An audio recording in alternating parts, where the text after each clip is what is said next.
Salve Maria! Sua pregação já vai começar, mas antes, não se esqueça de se inscrever no canal, ativar o sininho, dar um like no vídeo e compartilhar essa pregação com seus amigos para abençoar o dia deles. Lembrando que o nosso canal é patrocinado pela Loja do Criador, lá você encontra terços maravilhosos para você e também para presentear quem você ama. O link da loja está na descrição do vídeo e no comentário fixado. Que Deus te abençoe. Cria em mim um coração que seja puro. Cria em mim um coração que seja puro. Mais uma vez.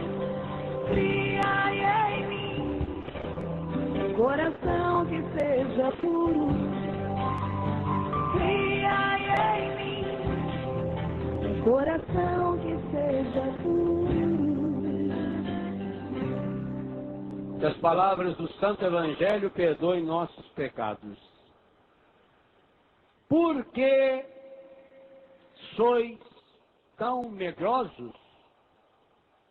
Ainda não tendes fé? Por que sois tão medrosos? Ainda não tendes fé?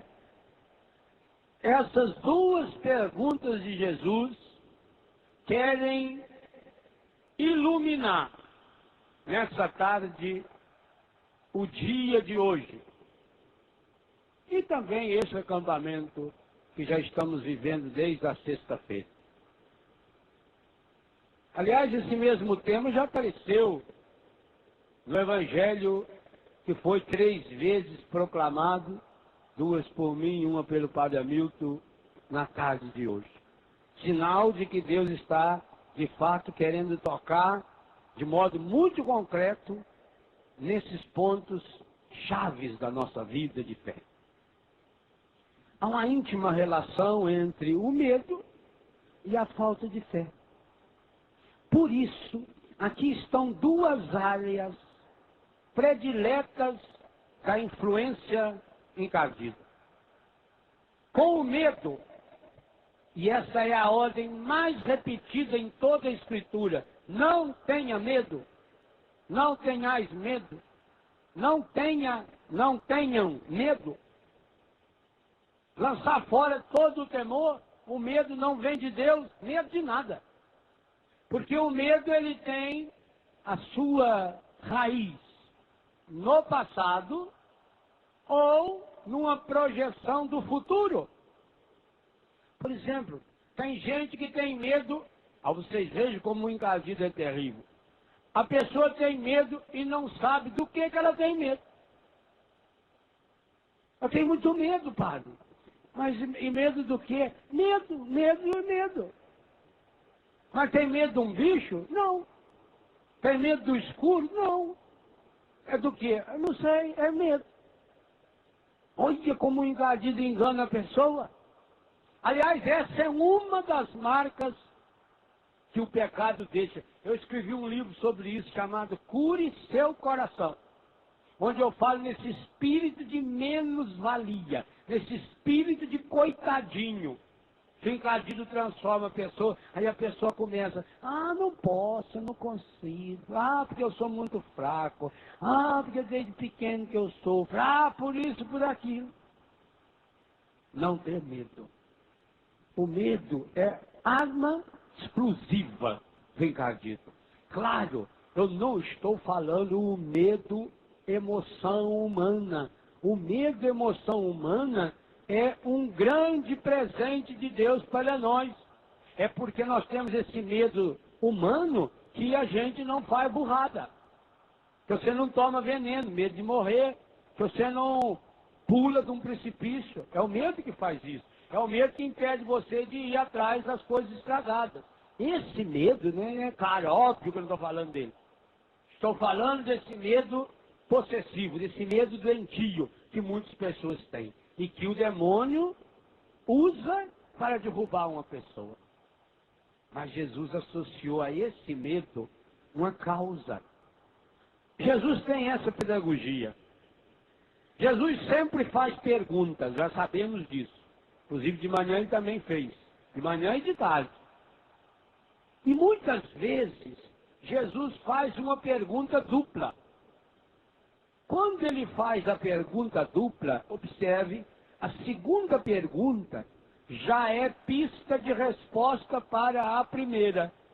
Mas então por que ele faz em forma de pergunta? Faz em forma de pergunta para que cada um possa cair em si. Porque o ser humano não é um fantoche. Jesus não ensina decoreba para ninguém.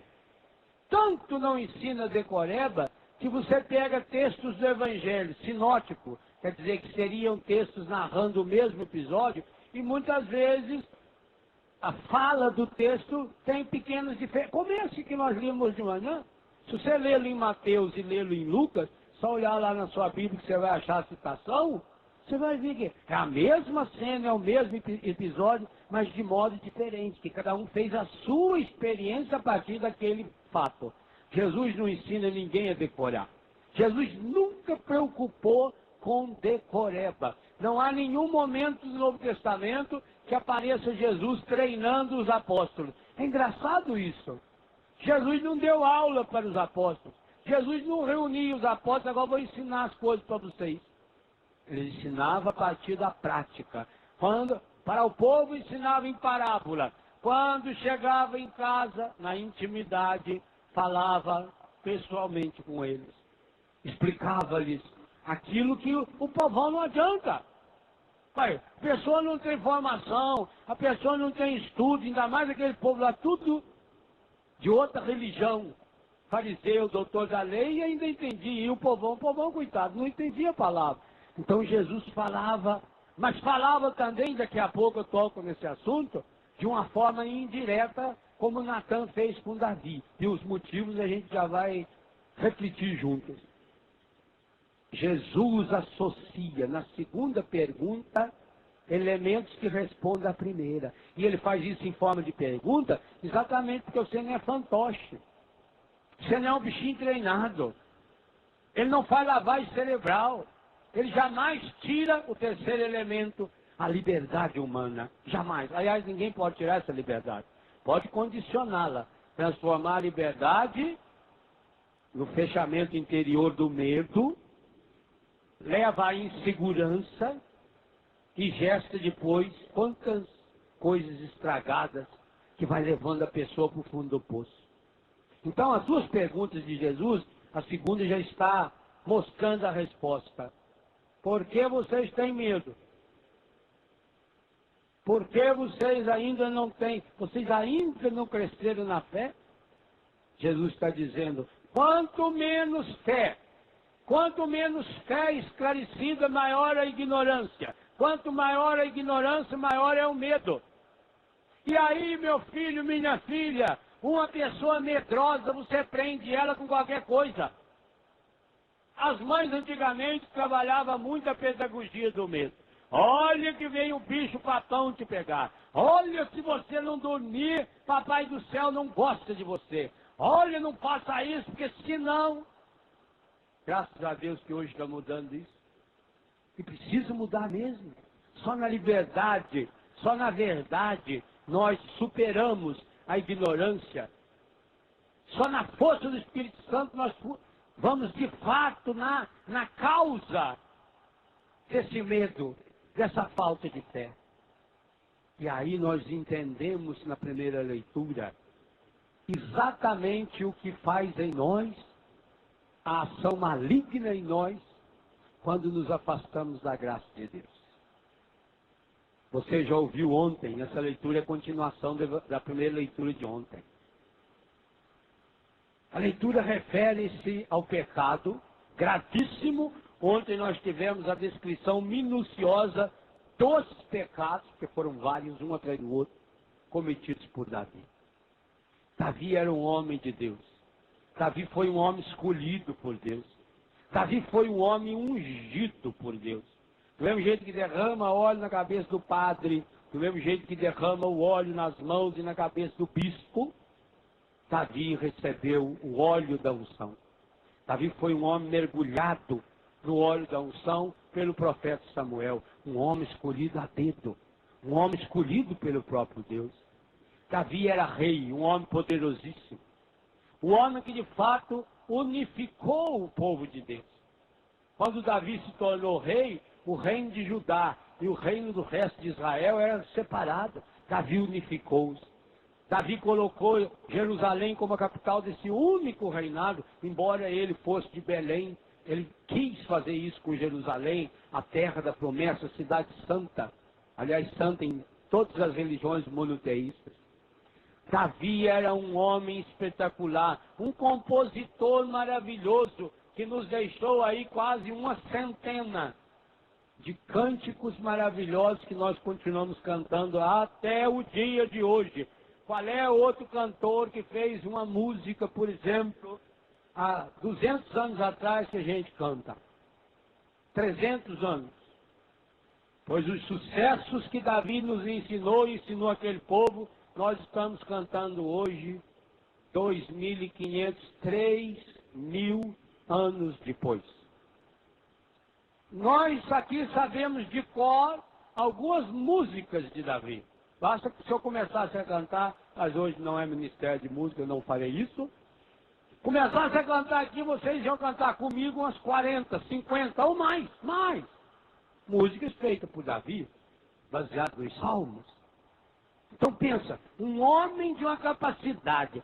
Músico significa que tem uma sensibilidade. O compositor tem que ter uma sensibilidade, uma delicadeza aguda do ouvido e do coração, uma percepção maravilhosa. E ainda mais ele, que fazia música cristã.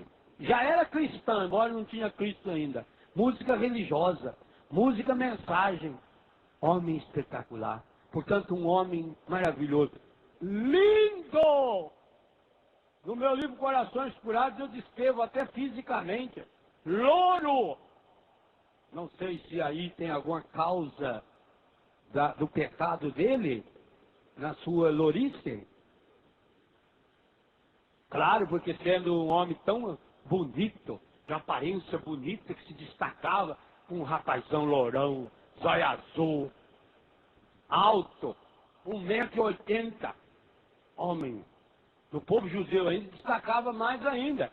O judeu tem uma característica visual que você descobre fácil pelo nariz, o jeito dos olhos, da orelha do judeu, típico. E não é um povão grandão. O Davi se destacava. Então, um homem bonito, um homem delicado, de uma delicadeza, de uma expressão artística. Outro dia nós líamos mesmo, quando ele vem, semana passada.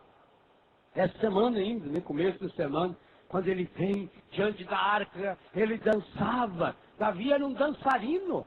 Homem que dança tem que ter uma sensibilidade maravilhosa. Tem muito homem que não dança por medo que os outros vão achar que ele não é homem. Davi dançava, e ainda vestido assim, com só uma tanguinha. Chama-se efode.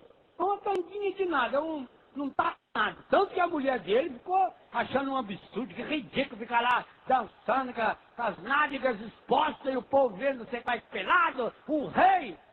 Se eu dancei foi para Deus, não foi para você. E para falar em dança, você está dançando. Nunca mais eu quero você perto de mim. Como é que eu vou querer uma mulher que não compreende a minha sensibilidade, a minha alegria? Eu estava dançando diante de Deus. Gente, se nós ficássemos aqui fazendo uma pregação sobre os valores de Davi, teria que emendar hoje e amanhã. Era um homem excepcional. Mas tinha o pé de barro. Tinha um ponto fraco. Pelo menos um. Deve ter tido outro. E o encardido achou direitinho qual é o ponto fraco de Davi. Por que Davi, quando viu Betsabé tomando banho, ele mandou descobrir quem era e mandou trazê-la e se uniu a ela? Por necessidade sexual? Ele tinha 300 mulheres. Já pensou? Naquela época era uma beleza. Naquela época os homens de Deus podiam ter 200, 300. Salomão teve 1000. Por isso que depois parou. Não tem mais, que a cota já foi toda. Só com esses aí. Só Salomão e o pai dele, Davi, já gastaram a cota aí de quase 2.000 padres. Celibatário hoje. O que Deus vai fazer? Agora, meu filho, gastou demais, agora vocês aguentam e chupam o dedo. Essa é a explicação. Não é bobagem. As bobagens também explicam evangelismo. Ajuda. Davi tinha todas essas mulheres, inclusive a Micol. A Micol, pela descrição bíblica, era uma belezinha. Filha de Saul. Saul foi, segundo a Bíblia, um dos homens mais lindos que já existiu. Um homem também grande, um homem que se sobressaía, diz o profeta Samuel, ou melhor, o livro do profeta Samuel, quem disse nós não sabemos, qual é o autor nós não sabemos. Saul era um homem lindo, a sua filha maravilhosa, Micol, uma menina linda. Dá a ideia que ela era meio japonesinha, né? Com esse nome, Micol. Eu acho que ela era meio japonesa. Essa belezinha, que olhos inchadinhos assim, cabelinho preto. Ah, japonês é bonito. Também quando pega pra você e corre. Feio e mal arrumado. Corre aquele cabelo que eles não penteiam direito, que dente não cuida, né? Um bom odontólogo e um bom cabeleireiro lá no Japão ia fazer um sucesso medonho. Principalmente quando a gente sai na rua, a gente fica olhando lá e fala, mas nossa senhora, é muito feio, eu tenho dó de falar. Fiquei com dó daquele povo. Tem muita gente feia, mas quando já vai ser bonita, principalmente as japonesas. As japonesas eram uma belezinha. Que jeitinho, bonitinho, tá. Davi, que as roupinhas, que as marras, que as flores nas costas, que assim, tá belezinha. Marra que põe na cintura, que fica fininho, que pezinho desse tamanho. Eu não sei que jeito que é o pé fora do sapato, porque para caber dentro daquele coisa lá, entortou tudo aí. Eu vou encolhendo. Tá belezinha. Então Davi era casado com uma menina linda, que ele era perdidamente apaixonado por ela. Uai, por causa da irmã dela, Davi fez estardalhaço. Arrumou 200 prepúcios, sei lá, o que o homem ia fazer com aquilo? Vocês faziam um virado com aquilo que era. Lá no Rio Grande do Sul eles comem de vaca não, de boi, né? Eles comem o negócio do boi. Eu acho que o Saul gostava disso, que 200 prepúcios, para fazer uma farofa lá de sobra até não poder mais. Que lá misturar depois na paquera, fazia lá uma farofona. Para que ninguém sabe? Um homem valente, amoroso. Então não era uma necessidade, ele tinha mulher bonita. Não era por carência. Até porque na guerra não poderia se unir a ninguém. Davi peca por causa do seu ponto fraco. Peca porque alimenta a visão de modo errado. Levanta depois do almoço, dorme tempo demais, aí levanta à toa. Quem não tem o que fazer, acha. Aliás, quem não tem o que fazer é um perigo para a sociedade. A pessoa fica à toa. Aliás, quem mais reclama da vida é quem não tem o que fazer. Quem tem o que fazer não reclama. Quando você precisar de alguém para ajudar você, procure a pessoa mais ocupada que você conhecer. Quem tiver tempo sobrando, a pessoa que tem tempo sobrando é preguiçosa. Ela usa o tempo para reclamar da vida. Ela está sempre atrasada para ir para lugar nenhum. Ela precisa sempre chegar, não sabe aonde nem fazer o quê. Por isso ela para em qualquer lugar, enrosca em qualquer coisa, não faz nada. Não produz, não lê um livro, não reza. É uma tristeza. Davi estava nessa preguiça. Demônios meridianos, já diziam os padres do deserto. E ali sem fazer nada, à toa, olhando para todo lado. Quem não sabe para onde vai, olha para todo lado. Quem sabe para onde vai, fixa o olhar. Os padres da igreja falam isso. Se você quer ser uma pessoa santa em Deus, eduque os seus olhos. Não fica olhando para todo lado, não. Quem fica olhando para todo lado, enxerga o que não deve. Enxerga o que não deveria enxergar. Davi está lá, à toa olhando, de repente, coraçãozinho do velho acelerou. Ele bateu o olho e estava lá uma cavalona Aquelas mulheres mesmo de espetáculo, tomando banho de cachoeira. Ah. Olha a distância que ele está. Lá na cachoeira. Longe, do outro lado. Ele está aqui em cima no palácio. Você veja o que o pecado faz. O pecado tem o poder do zoom. Aliás, eu queria ensinar a vocês que a máquina fotográfica moderna também tem. Da onde você estiver aí, você aperta um botãozinho, você vai ver eu pertinho. Faça a experiência. Não precisa entrar dentro da pessoa para tirar retrato. Antigamente, estava na Aparecida do Norte, o retratista tinha que enfiar a cara naquele saco e ficar ali. Agora não, agora tem zoom. Da onde você estiver aí, você aperta um botãozinho assim, ele chupa a imagem, você vê essa coisa espetacular aqui, aí pertinho. Então não precisa. O pecado tem zoom. Quando...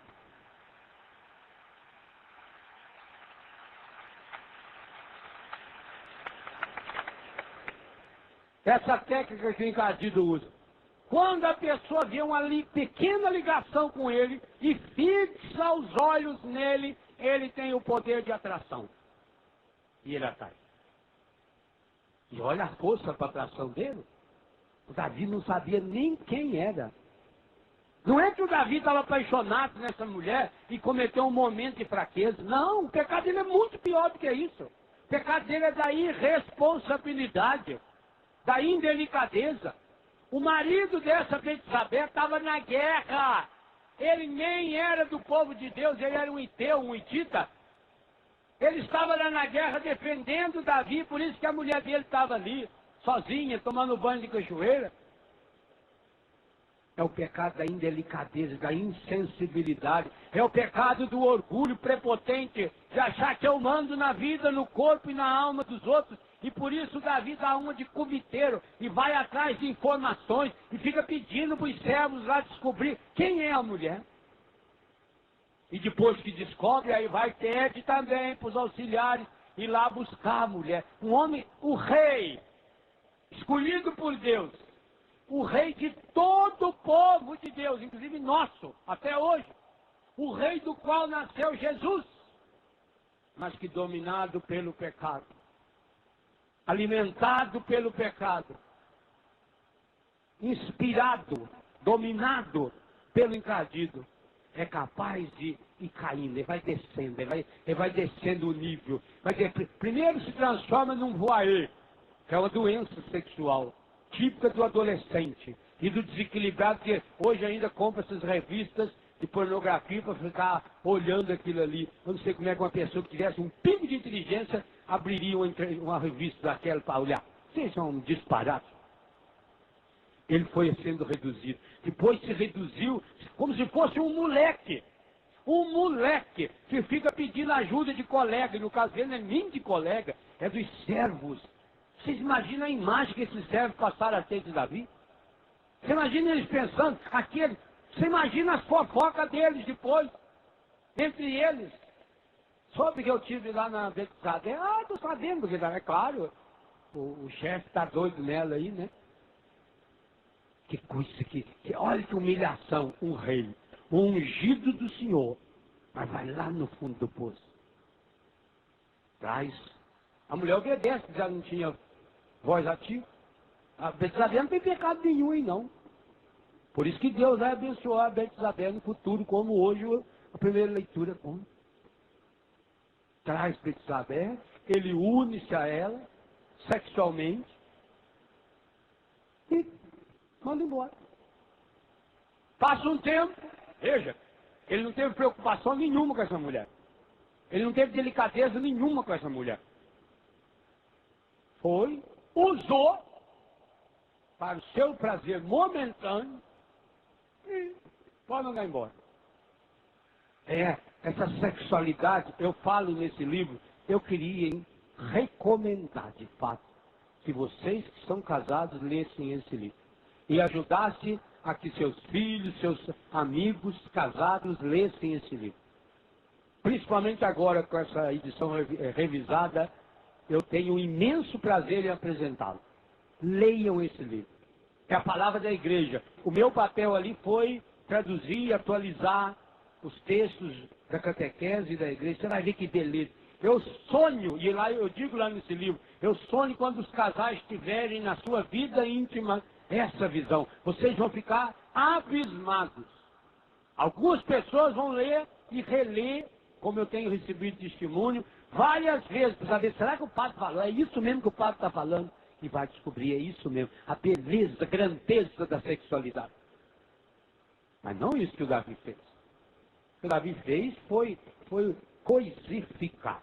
Usar uma mulher, do mesmo jeito que alguém paga, foi um ato prostituído. Do mesmo jeito que alguém que tem dinheiro vai lá e paga para uma mulher para usar o seu corpo, o Davi fez isso, ele usou o poder. O pagamento dele foi porque ele era um homem grande demais, foi porque ele era rei. Usa, joga fora. Laranja chupada, você joga fora o bagaço. A Betsabé é sozinha. Betsabé volta para casa. Com certeza vai assimilando tudo aquilo. E aí, não veio a menstruação. Ela fica grávida. Com quem que ela podia partilhar? Com quem que ela podia falar? Mandou dizer para Davi. Quem será que levou a notícia da gravidez de Betsabé para Davi?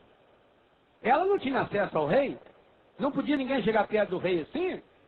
Está no livro de Judite, não, perdão, de Esther, livro de Esther, nenhuma mulher podia se aproximar do rei, nem a mulher dele. E ela chegou para se expor diante do rei. Betsabé não tinha acesso ao rei. Claro, ela mandou recado por aquele coviteirinho que tinha um dia ido lá na casa dela buscá-lo. E que tinha intimidade com o rei que trabalhava no palácio. Eu fico imaginando a reação do rei quando os empregados devem ter feito uma reunião para saber qual deles ia dar notícia. E chegaram nele. Seu Davi. Saiu o resultado. Telefonaram aí da produção do Ratinho. É do senhor. Bebé está grávida. Ah, eu queria ser vivo na época, aí não seria hoje, mas o quê? Para ver a cara do Davi. Não é possível. Mas por que será que ela ficou grávida? Aí, Sua Excelência, é o senhor que pode responder. Naquela época ainda não tinha gravidez pelo Espírito Santo. Só veio anos depois, inclusive com descendentes da família dele, mas ele não. E o Davi se arrependeu? Não. O Davi, ao invés de achar uma solução correta, se arrepender, ele vem com máscara de novo. Por isso que eu estou falando. O pecado leva a pecado, em cima de pecado. A pessoa, quando entra no pecado, ela vai tapando o pecado. Vai um degrau de pecado, é um atrás do outro. Se você não romper com um pecado que você já está vivendo, pode saber, você vai fazer pior. Nós não temos limites para a imbecilidade que o pecado provoca em nós, não. Cada vez nós vamos querer. Olha a história do cigarro que eu contei hoje de manhã. Cada vez nós vamos querer mais. E hoje sai de cigarro, aí vai para maconha, vai para cocaína, vai para LSD, vai para crack, vai para... É uma coisa do sexo, é uma corrente progressiva. Começa com uma leiturazinha, olhando uma revista em casa, depois um filme, depois vai criando um vício sozinho, depois acha alguém, aí depois eu não quero mais uma pessoa só, aí eu preciso de outras pessoas, daqui a pouco eu já me relacionei com 5, com 10, daqui a pouco vai indo, de fundo do poço. O Davi entrou nessa, estava nessa. No caso de Davi aqui, é uma contaminação maligna absoluta. Eu não tenho dúvida nenhuma disso. Porque é o demônio que vai articulando. O demônio é especialista nessa articulação. Ele vai articulando. E o Davi então começa a articular. A primeira coisa que ele faz, ele tem que manter a aparência. Ele tem que manter a hipocrisia dele. Manda chamar Urias, o marido. Urias veio, se encontrou com o rei o recebeu em audiência. Olha Urias a importância. E deu a ele uma ordem: vá para casa, tome banho, durma. Só que Urias não foi. Urias, que era um ateu, que estava servindo Davi, era melhor do que ele. Não foi porque enquanto o povo de Deus estava em guerra, a arca de Deus ficava fora. E imagina um homem que fosse unir a sua esposa se a arca de Deus está fora do santuário. Ele, que era um ateu, pagão, respeitava. Estava a serviço de Davi e respeitava o que Davi não respeitou. Ele não foi. Davi mandou chamar de novo. Os coviteiros de Davi continuam atuando. Porque como é que o rei sabe que o Urias não foi? Vieram dizer a Davi, leia no texto, quantas vezes aparece um plural sem pronome? Ou quando tiver ali um pronome, acho que uma vez numa tradução, é eles. Assim, as outras vezes é tudo pronome oculto. Falaram, foram, viram, descobriram, disseram. Isso que continua hoje, assim que o demônio. Lá em casa ele sabe disso. Quando alguém chega para mim e fala, olha, falaram quem? Quem falou? Não, não quero dizer o nome. Então, eu não quero saber o fato. Diga quem? O José falou. O José falou? Falou. Eu vou conversar depois com o José, hein? E vou dizer a ele que você está me falando isso, tá bom? Tá bom. Ele sabe disso. Que falavam, estão falando por aí. Que estão falando? Quem? Primeira coisa que você tinha que perguntar é quem falou. O pessoal. O pessoal não fala. Pessoal é indefinido. Quem? Não.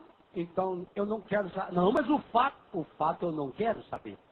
Porque senão é a mão do demônio. Olha nesse texto, você leia depois do capítulo 11 e 12 inteiro e risca na sua Bíblia quantas vezes aparece. Falaram, disseram, eles foram, buscaram, tudo nesse plural aí. É aquela corte de coviteiro que está lá. No caso deles, coitados, eles eram obrigados a estar lá, porque eles estavam a trabalhar. E talvez no seu caso seja aqueles falsos amigos que estão sempre prontos a vir até você, levar você para o mau caminho, trazer fofoca até você, proteger os seus erros. Amigo que protege erro de amigo não é amigo. É amigo sim, mas do encardido, não de Deus. A amizade verdadeira, ela é honesta. Ela ajuda o outro a ir para o céu. Se não vai para o céu, pode esquecer. Então, mais uma vez, entra em ação a corja, o bando de fofoqueiro. E antes de falar para Davi, eles falavam entre eles ali na cozinha, no fundo do palácio. Olha, não, senhor, não foi nada, ele ficou lá. O homem é cabeça dura. Ué. Também com um par de chifres daquele na cabeça, tem que ser cabeça dura. Aí chega no rei. Só rei, tem um probleminha aí. Qual é, meu filho? Urias. Não foi, não. Mas será que ele não é chegado? Será que ele não estava com saudade da Betsabé? Meu filho. Pessoa que não tinha saudade de uma mulher daquela, uma cavalona daquela, um mulherão daquela. Fosse um tribo fundo, você até louva a Deus, mas mulher daquela, que até o rei não tem que é isso. Então por que ele não foi? O rei descobre que ele não foi porque ele agia com a consciência correta e reta. O rei já estava percebendo que estava diante de um homem que era melhor do que ele. Então ele precisava agora tirar esse homem da normalidade. E aí combina com os seus coviteiros. Então vamos fazer o seguinte. Hoje vocês trazem eles para jantar. Tragam para jantar. E por favor, o garçom, eu quero que você deixe Urias bêbado. Urias volta para a mesa do rei. E o rei enche Urias de cachaça, de vinho. Deixou ele tortinho. Porque na cabeça do rei muito simples. Ele bêbado. Nós damos um jeito de mandar para a casa dele. Ele vai para a casa dele, nem vai lembrar se fez ou se não fez o serviço. E volta para a guerra. Também o povo não sabia quantos meses era a gravidez. Nós damos um jeito. Dito e feito. Trouxe Urias. deixou ele trêbado. Eu falei hoje que a pessoa não faz nada bêbada ou dropada que não faria quando estava consciente. Aí o exemplo. Deixou Urias trêbado. Agora você vai para casa. Vai com Deus. Ele não foi. Desceu, saiu, foi dormindo lá na praça. Aí os conviteiros ficaram apavorados. Ele não foi. O que nós vamos fazer agora? Aí votar no rei. E aí deve ser uma sugestão para o rei. Olha agora o passo seguinte de Davi. Gente, é impressionante. Eu entendo muito bem meus pecados a partir desse texto. Como é que o pecado é progressivo na nossa vida? Como é que ele vai tomando conta? Você dá corda para ele, vai te amarrando. Começa amarrando as pernas, os olhos, ou o braço, e por fim ele amarrou tudo. Davi já estava agora tomado pelo demônio. Completamente. Davi escreve uma carta de próprio punho, dizendo para Joabe, coloque Urias à frente do combate. Agora já tinha mais um cúmplice para saber da morte. Olha que absurdo! Como é que um homem nesse nível manda uma carta daquela? E se essa carta se extraviasse, se caísse pelo caminho, com o carimbo do rei, é uma ordem real, carimbada. Isso é um absurdo. Davi não pensou nas consequências, porque confiava no humano, inclusive no chefe do seu exército, Joabe e companhia limitada. E quem levou a carta? Urias. Para mostrar e demonstrar que esse homem de fato era um homem de Deus, um homem que tinha valor. Que o que faz uma pessoa não é o cargo, não é a posição, não, isso é uma bobagem. Hoje também, quanta gente que está lá em cima, que exerce o papel real na política, na economia, na igreja. Quantos padres que a gente aproveita o fato de ser padre para ficar no poder e peca e usa as pessoas? Deus o livre guarda. Olha essa questão de pedofilia que de vez em quando aparece a notícia aí. Isso é terrível. Eu não julgo. Porque nem Davi eu não julgo. Você pode até julgar um ato isolado. Dizer, não, meu filho está errado. Mas julgar a pessoa, não, sei lá, Deus, por que fez o que fez, sei lá, qual é as causas. Já preguei sobre isso aqui no Canção Nova. Olha, esse homem tão grande, esse homem tão importante, o nível que chegou. E que alegria para ele quando veio a carta. Ou o bilhete ou o aviso. Urias morreu. Aí ele ficou feliz. Mas veja que o demônio é terrível. Ele ainda precisava agora sair dessa situação, porque o problema era a consciência dele que estava acusando. Por isso estava matutando fazer toda coisa, igualzinho a minha e a sua. A sua consciência também acusa você, todos os seus pecados, e a minha me acusa. Deus nos fala da velha consciência, sacrária inviolável. Ficou matutando ainda na cabeça dele. Pois ele agora quis sair bonito do pedaço. A conclusão do Davi é fantástica. Do ponto de vista humano, é uma coisa. Eu imagino que quando ele contou essa ideia para os seus conviteiros, ele deve dar pulo. Para que rei nós temos? Olha a inteligência desse homem. Davi articulou na cabeça. Betsabé está sozinha, viúva. Marido morreu na guerra. Grávida. Agora não precisava mais se preocupar com a gravidez, porque ele estando morto, ninguém ia saber se ele foi ou não foi na casa dele. Todo mundo sabia que Urias tinha ido lá, todo mundo viu Urias. E vocês acham por que o Davi recebeu ele lá em cima no palácio? Para que o maior número possível de pessoas visse que Urias estava na cidade. O demônio já articula, mostra que ele veio, todo mundo, certo, mandou até espalhar. Ah, sabe quem que teve aí? Urias. Esteve com o rei. Nossa, que coisa. Agora era importante que todo mundo visse a bondade de Davi. Um rei que, tendo tantas mulheres, foi buscar a pobre mulher de Urias. Está certo que era um espetáculo de bonita, né? Que linda atitude do rei. E buscar essa mulher, trazer e protegê-la. Olha que beleza. Esse foi o cálculo dele. E assim ele fez. Ele trouxe Betsabé, ela morando com ele agora, gravidez foi indo.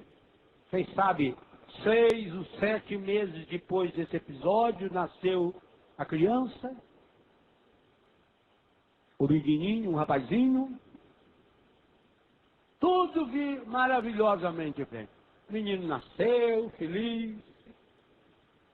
Parecia tudo bem.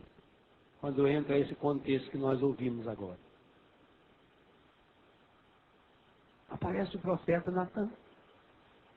Natan é o nome dele. Nós vamos pensar que na época já tinha empresa. Não era nem na Varig, nem na Gol. Era o Natan. Por favor, pessoal da CAN, depois manda aqui para nós a contribuição para ajudar na campanha de silêncio. Vocês estão sobrando mesmo. Nós também queremos um tapete vermelho aqui, igual vocês têm lá no avião. Veio o profeta Natan. O profeta veio, foi muito bem recebido. Davi tinha um bom relacionamento com os profetas, com os sacerdotes. Isso é típico desses poderosos. Você pode ver que chega a época de eleição, os políticos dão um jeito assim de se aproximar da gente. De mim não, porque não tem nenhuma preocupação em tratar bem. A não ser aqueles que são meus amigos. Se eles são meus amigos, eu vou tratar bem sempre. Independente se é político ou se não é político. Aqueles do poder, eles têm uma intimidade fácil com os religiosos. E tem muito padre também que quer ter essa intimidade com eles. Até porque precisa do poder político para realizar as outras coisas. Davi recebeu Natan. Mas a que deva a honra dessa visita? Sou rei. Eu estou com um probleminha aqui. Eu queria saber a opinião do senhor. O senhor é um homem que tem um discernimento tão acentuado. Hã? O profeta vem até mim para pedir o meu conselho. Senhor, pois não. Imagina, quem sou eu para aconselhar um profeta? Mas qual é o problema? Senhora amiga, tinha um senhor que ele era muito rico, tinha um monte de ovelhas, mas ele era meio mão fechada. Então chegou uma visita para ele, e ele, para não matar um ovelhinho, depois você releia a primeira leitura de hoje, eu vou só resumir aqui, para não matar uma ovelha dele, o senhor sabe que ele tinha um rapazinho que morava lá perto da casa dele, pobre de tudo, só tinha uma ovelha, é pobreza mesmo, porque é para arrumar prato para uma ovelha, é restinho de comida. Comia na mesa dele, dormia com ele no quarto. Uma ovelha que ele criou desde pequenininho, deve ter ganhado um filhotinho. Tinha um amor naquela ovelha. Pois o senhor imagina que aquele descarado do rico, o dia que veio essa visita, ao invés de pegar uma das dezenas, centenas de ovelhas que ele tinha, ele não mandou roubar a ovelha do pobre. Matou a ovelha e deu o banquete. O rei ficou louco. Levantou-se do trono e falou: esse homem não vale nada! Esse homem tem que ser morto! Olha a facilidade com que ele julgou o outro. E o Davi teve que escutar a palavra mais maravilhosa do ponto de vista da salvação, mas humanamente a mais dura das palavras. Eu queria pedir a Deus que mandasse um Natan na minha vida, para meter o dedo na minha cara e falar: esse homem é você. Já pensou? Que coisa, gente. Eu fico imaginando, eu leio a Bíblia com a minha imaginação, eu fico imaginando os detalhes. Eu leio a Bíblia tentando ler o que não está escrito, as entrelinhas.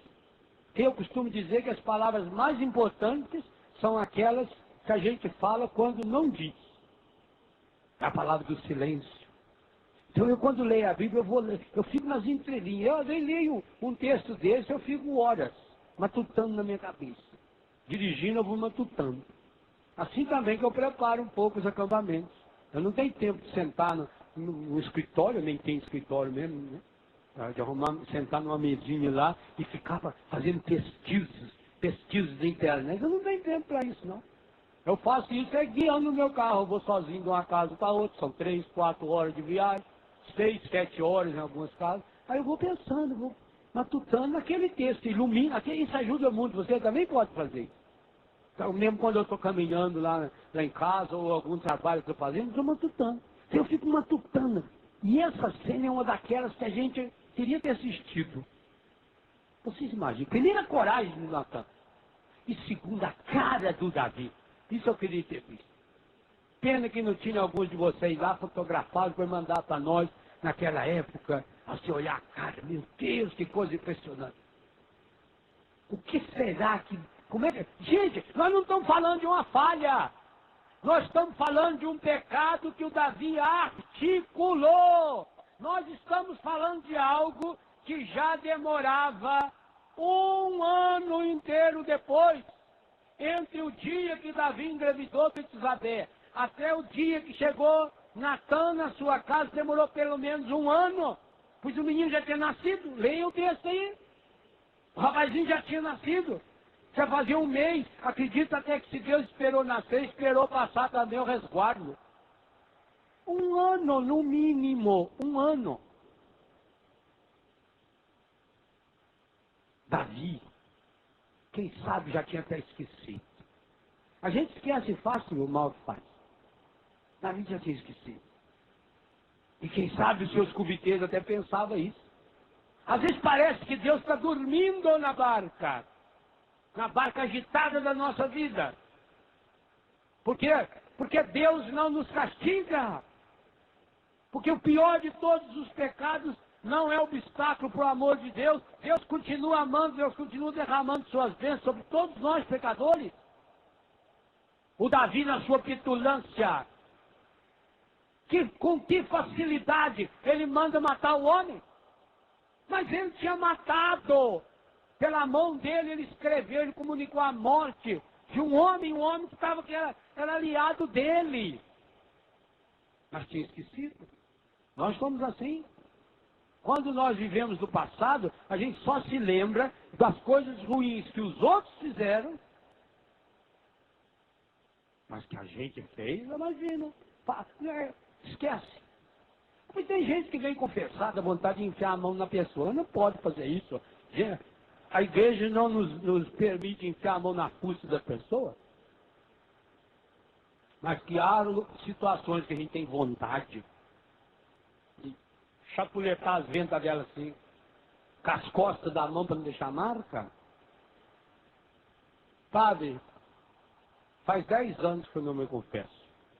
Mas que bom que está vindo agora, né? Eu fico feliz. 5 anos, 10 anos, ótimo, que bom. Um padre amigo meu de Curitiba, o padre Júlio Lempas, uma vez atendeu um velhinho que fazia 70 anos que ele não confessava. O padre perguntou, qual é a última vez que o senhor confessou? 70 anos. Não quero saber a idade do senhor, não. Quero saber a última vez que o senhor confessou. Não, então, foi 70. Eu tinha 8 anos, a primeira comunhão, foi nunca mais, vai deixando. A pessoa então fala, faz 10 anos que eu não me confesso, 20 anos. Então conte os seus pecados. Aí ela fala, eu decorei as linhas de 2 ou 3, faltei a missa, e pior quando fala, faltei a missa 4 vezes. Em 10 anos você contou 4 vezes. Mentira, ó. Subdisse meu pai com a minha mãe. Pai é vivo ainda, não morreu em 14. Está até hoje desobedecendo. Pensei coisas que não devia. Eu acho que é só, padre. Em 10 anos, você é incompetente, deva pecar. Meu filho, eu em 2 minutos eu sou capaz de pecar uma lista que vocês não imaginam. Esse intervalo de ir beber uma água e voltar, eu peco com facilidade. Eu tenho uma facilidade muito grande para pecar. Para pecar e para dormir. Eu tenho 2 facilidades. Agora, a parte. 10 anos. Isso é o sinal do quê? De santidade? Não. Se fosse de santidade, não ficava tanto tempo sem confessar, porque a igreja manda confessar todo ano. Isso é consciência relaxada. Isso é porque a pessoa não parou para fazer um autoexame, um exame de consciência. Isso é porque a pessoa não caiu em si. E é o que vai tratar o salmo composto por Davi. Naquela hora, aquela palavra. E aí nós entendemos o método das parábolas de Jesus. Se o Natan chegasse para Davi e dissesse: Excelência, preciso falar seriamente com o senhor. Ou não? A respeito de um problema que Sua Excelência andou fazendo alguns meses, 1 ano, 2 anos atrás. O Davi já ia se armar. Ele não ia acolher a palavra. E o Natan não foi lá para condenar Davi. Eu não estou aqui para condenar você. Quem sou eu? O homem de Deus não condena ninguém. Porque o que tinha que ser condenado, Jesus já condenou. A vitória de Jesus sobre o demônio. O demônio é um derrotado e sabe disso. Por isso que o modus operandi dele, como falamos hoje de manhã, é o estardalhaço, é essa barulheira. É ficar agitando a água para ver se os apóstolos caíam na história. Jesus o despreza tanto que está dormindo. Final do dia, cansado. Que diferença do dormir de Jesus com o dormir de Davi. Você vê que os dois têm dormindo. Davi estava dormindo, acordou para ir fazer bobagem. Jesus dormindo, acordou e fez o milagre. Essa é a diferença. Quem vive a intimidade com Deus, até o seu sono tem diferença. Davi tinha essa marca do pecado, Jesus não tinha. E não se esqueça que eram parentes. O personagem da primeira leitura com o personagem do Evangelho era parente. Jesus tinha o sangue de Davi. Era descendente da casa de Davi. Se falasse diretamente para Davi, ele ia se armar. Ele ia se fechar. Ele ia voltar. Gente, quando você tem uma ferida, só de tocar o dedo na ferida, você tem medo. A gente tem medo que as pessoas cheguem até perto da gente. Quando você vai na praia, está com aquele corpo tudo esfolado de sol, e vem uma pessoa para dar um abraço em você. Você afasta a pessoa. Não põe a mão, pelo amor de Deus. Você protege o machucado. Você tem medo. Medo que um cachorrinho venha e pule logo ali em cima do machucado. Você toma cuidado. O Davi também era humano. E muito humano. Então você imagina. Se o Natan chegasse diretamente e colocasse para ele, ele iria criar uma barreira. Ele iria criar uma máscara. Ele iria criar uma casca. O Natan conta aquela história. O Davi entra na história, sai de si e tira a conclusão própria, decisiva. Por isso Natan foi categórico. Esse homem é o Senhor. E não precisou dizer para ele, o Davi não perguntou, mas como sou eu? O que eu fiz? Não, o Davi sabia. Quando se pergunta que já sabe a resposta, o Davi sabia o que tinha feito, tinha consciência do que tinha feito. Então Davi cai em si. E compõe o salmo que nós começamos a ler ontem e concluímos hoje. Ele caiu em si com o Salmo 50. Criar em mim um coração que seja puro. Dá-me de novo um espírito decidido. Restaura em mim a alegria da minha salvação. Esses elementos que começa o primeiro e o segundo parágrafo desse salmo nos traz de fato, de modo muito concreto, as áreas em que o pecado e, portanto, o demônio faz você perder e, a partir daí, faz você se perder. Coração puro, espírito decidido, pureza do coração, decisão espiritual, certeza da salvação, alegria de ser salvo. O pecado faz exatamente o contrário. Impureza do coração. Olha a impureza do coração de Davi. Vontade fraca. Falei tantas vezes sobre isso de manhã. E o padre Hamilton também retomou. Perde-se a decisão interior. Aqui agora está pedindo um espírito decidido. que não se abate, que não se deixa levar por qualquer coisinha, que não tropeça em qualquer obstáculo. Jesus questiona exatamente isso no Evangelho. Aonde está a fé de vocês? Por que vocês são tão medrosos assim? Dá-me, Senhor, um espírito decidido. Aliás, devia você e eu, cada um de nós, repetirmos esse grande pedido. Como era bom se os padres aconselhassem a meditação desse salmo como uma penitência das confissões. Como seria bom. Esse é o salmo escolhido por Deus pela boca de Davi para ser rezado depois que você cai no pecado. Esse é um bálsamo. E eu, como padre, e aqui oficialmente paramentado, e ainda tendo a graça de presidir essa Eucaristia, eu digo a você, eu aconselho a você, sempre que possível, depois que você realizar a sua confissão, sempre que possível, leia, medite, reze esse salmo. Porque ele nos traz elementos que vai abrindo espaço para que o Espírito Santo de Deus, por isso que ele está pedindo, vamos ler como está aí. Por isso ele dirige o pedido a Deus. Criai em mim um coração que seja puro. Criai em mim. Davi tem consciência, e nós somos chamados a ter essa consciência, de que o pecado vai contra a criação que Deus opera em nossa vida. Vai contra. O pecado nos deforma.